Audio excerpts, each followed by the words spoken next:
Did you know that in this country, more people are struck by lightning than are crushed by reptiles or injured as the result of a prolonged stay in a weightless environment? Yeah, it turns out lightning really is a hidden menace. Your point being? Well, what happens if you're struck by lightning in a car? Oh, well, you'd be all right, though, because you've got rubber tyres. Not necessarily, you see, because car makers don't test for this sort of thing. So, after being pelted by golf balls, Top Gear arranged for a car to be struck by lightning, with me in it.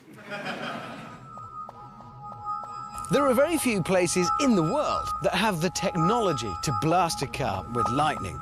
Two of those places are in Holland and Germany. But only one of those nations is laid back, liberal and fun-loving enough to let me actually sit in the car whilst they hit it with 800,000 volts. Yep, it's those zany Germans. This is the Siemens High Voltage Lab in Berlin.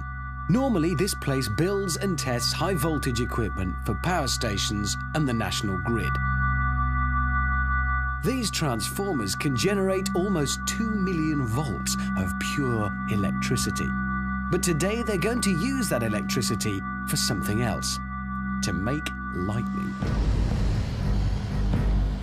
They're going to zap me and this car with 800,000 volts, which is a lot. Stuff in your house runs on 240 volts.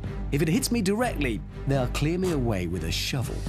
You might be thinking that the tyres are going to protect me by insulating the car from Earth because they're rubber. Now, if the electricity can make it from the sky to the car, it can make it from the car to the ground. What's going to protect me is this, the body shell itself. Like all cars, the new Golf's body forms a Faraday cage. And a Faraday cage is something that attracts electricity and then sends it shooting around the outside so that whatever's inside shouldn't be harmed. But the problem is, this isn't like brakes or airbags. Car firms don't test for lightning strikes, so I've no idea how it'll go. Right, my life is now in the hands of A-level physics. The lightning will come out of these transformers, along the wires, and then shoot down to the car. What was that?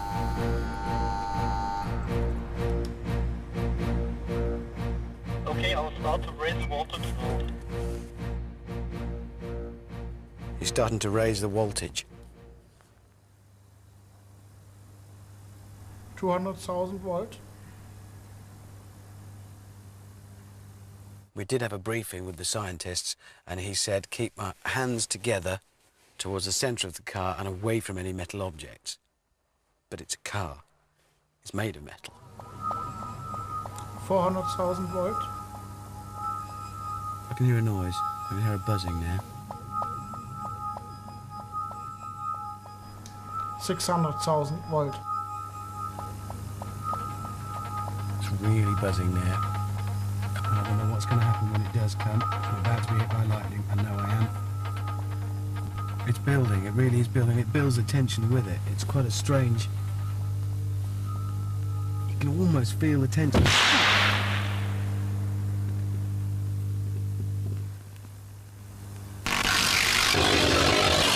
Oh, that's scary.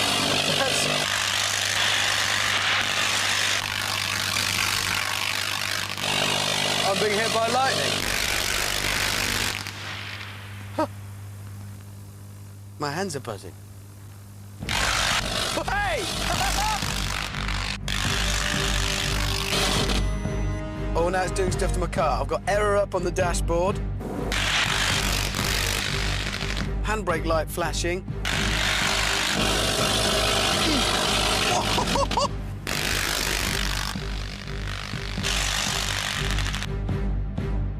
So it works. Assuming I'm not now talking to you with wings and a harp, I'm alive.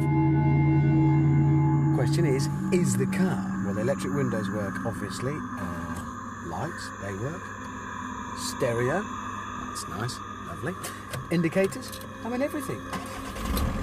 And it starts. It still works. Amazing.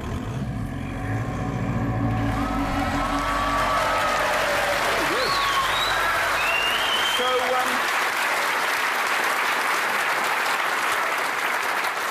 So were you killed to death then? No, I wasn't, but I did prove that if you do live in, I don't know, that thunderstorm valley in Oklahoma and you crash into a substation in your car, everything's going to be fine.